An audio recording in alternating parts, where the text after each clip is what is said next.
I'm Bill Mitchell. I'm a clinical psychologist. Over the last few years, I've been working with Cognita schools. I've visited several of your schools internationally and run workshops and given talks to your colleagues. Of course, recently, we're all facing completely new pressures, and we have to find our way of navigating our way through those. Over the next few weeks, Cognita's Be Well Wednesdays will offer you bite-sized pieces of content to help you maintain your mental well-being and your physical health in these very difficult times. One thing I've talked about in my talks and workshops in Cognita is my model of mental well-being as a balancing system. You may well remember this curve that looks at the relationship between the pressures we're under and our energy and our mental well-being. Right now, we have to do what we can to protect that system, because we can't take care of others unless we take care of ourselves.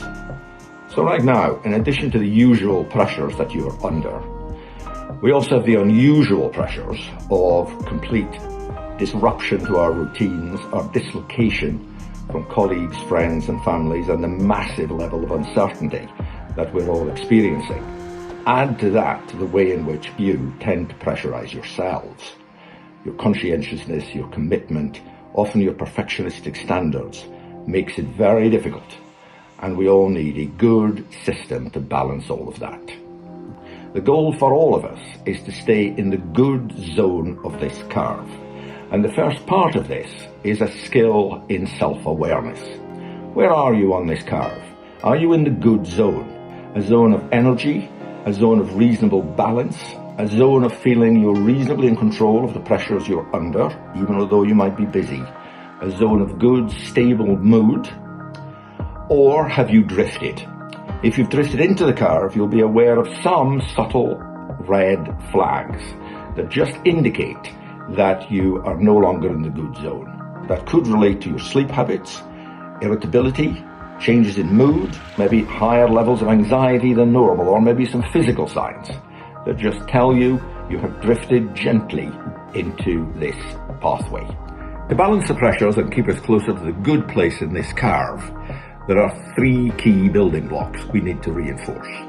The first is physiological. We're talking about exercise, diet, ways of winding down. The second relates to choices and taking control of some aspects of our lives, really good structure to our day, boundaries.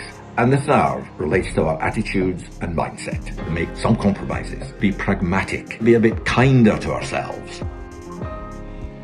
Now, these tools align with Cognita's 6 elements to the well-being charter. 3 are physical activity, your diet and sleep, and 3 are psychological, connecting, doing something for others, and fulfillment. All of us in Cognita have been facing similar challenges during lockdown, and we would like to be able to help you to deal with those. So on Be Well Wednesdays over the coming weeks, we'll be talking about specific challenges that you're facing.